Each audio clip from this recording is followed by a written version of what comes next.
Over the last couple of years, having a dash cam has become an essential item to have in your vehicle. And here in Australia, 1 in 5 Aussies have a dash cam in their vehicle. But what if you don't have a dash cam? What if you have an action camera like this little beauty here, the DJI Osmo Action 5 Pro? How does it perform as a dash cam? Well, stick around because in this video, we are going to find out. You're going to need a mount in the car to kind of attach it to the windshield. So I've got one here, which I am going to put a link in the description if you're interested. It's a fantastic suction cup, and you can actually move this arm around to wherever you need to move it. It's got a ball joint, so I'll include that in the description down below. So you want something which is going to be affixed to your windshield. There is a GoPro dash cam, a windscreen mount as well, but I love this one here because it's got that ball joint. Now, once you've got it onto your windshield and you've attached your Osmo Action 5 Pro, what you want to do is you want to be able to choose what settings that you want to activate it as a dash cam. So you want to make sure you're in video mode. So look down here, there's like a little icon on the bottom of the screen of a video camera.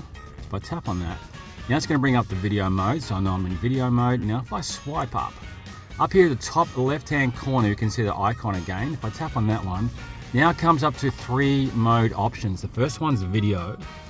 The second one is pre-record, which we'll talk about in a future video. The third one is loop recording. So loop recording is the one that we're going to use today when we're going to use our Osmo as a dash cam. Now there's a few different options to choose from. First one is max. Now what max means is that when you have it on that setting, your Osmo will actually record until you come to the end of the SD card. The next option says 5 minutes. What that means is it will record a loop of 5 minutes, and after that 5 minutes, it will re-record over the start of the loop. The next one is 20 minutes. And the third option is 1 hour. Basically, it's going to record for an hour, and then it will re-record over the start of your footage. Hey, hope you're getting a lot of value out of this video as we explore using this camera, the Osmo Action 5 Pro, as a dash cam. If you could do me a solid right now and hit that like and the subscribe buttons, I would really appreciate it, because just doing these little couple of itty bitty things really helps the growth of my channel and helps me keep making videos like this one for you. Thanks for listening. Let's get back to the video. All right, so now it's time to hit the road. So we're going to be cruising right now at 4K, 30 frames per second. And we're using a wide lens, RockSteady's on, and the aspect ratio is 16:9. Which is your normal aspect ratio for most of the filming that you're going to do with your action camera.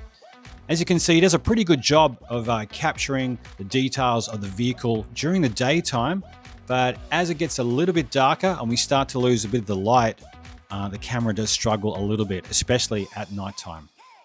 All right, so now we're keeping the same frame rate and resolution, but we're messing around with changing the aspect ratio first of all, and now we're changing it to the standard D-warp lens, which is different from a regular wide lens where it has that slight fisheye effect. As you can see, filming at nighttime or close to night, the camera does struggle a bit, and also we are using the RockSteady Plus stabilization here, which really isn't necessary, and the camera is sort of struggling in this particular environment.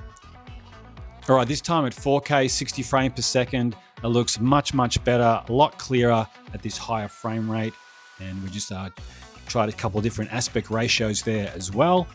Now, 1080p is the lowest resolution you can choose on the camera, but at 60 frames per second, it does a pretty decent job, especially when you're filming at daytime. Although it is not perfect and doesn't have all the features of a regular dash cam, the Osmo Action 5 Pro actually performs really, really well when it's performing this role. Of course, it is primarily an action camera, and using it as a dash cam is just like a secondary option. To learn more about this amazing camera, you want to click on this video over here now. Thanks for watching, and I'll see you in the next video.